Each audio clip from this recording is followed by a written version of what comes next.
Apay, awang ka rin plano yung mga anak, Sisa. Ay, Apay ngagsinay ka nga. kaya kung saan kami amadan, iti anak Ronald.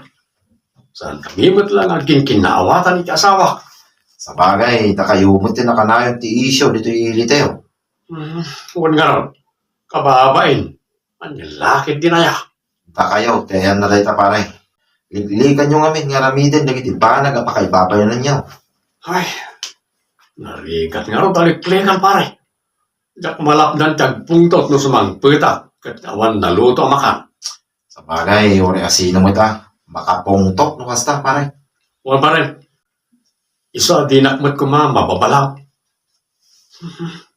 Uri na pintas gayam ti asawa no sadon. Useless matlag. Anya lakit din aya. Mr. Carmen, si ate. Inya mabridyan. Sebe. Nanang, baka natin mapanagitulog ka rin natin kan prutas. Di balay naman ang dulit. Ay, unay kamatan nga ubeng. Di ka maibaon. Sapay, banbantayak ti baboy ko. Kasla nga min dandane nga gana. Siya akong nagbantay nanang. Kaya ti mapanidyan. Alakit din, itulod mo. Agmotor ka mapan. Kaya ti mapanidyan nanang. Ang mga numaranak manin nga agap apat at may ramanak pa eh. Apay, inramraman da kamot. Aya, iti apada.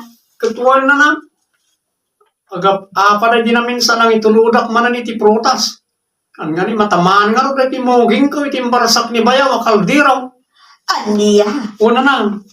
Isa na awan ti oras siya amang itulod ka kita. Bayan yung arunan. May raman kailangan no agap apat na.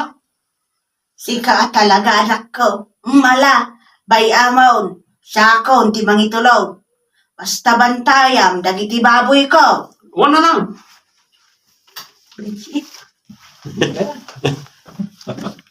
Nanyakan tayo ng pagpagkasat.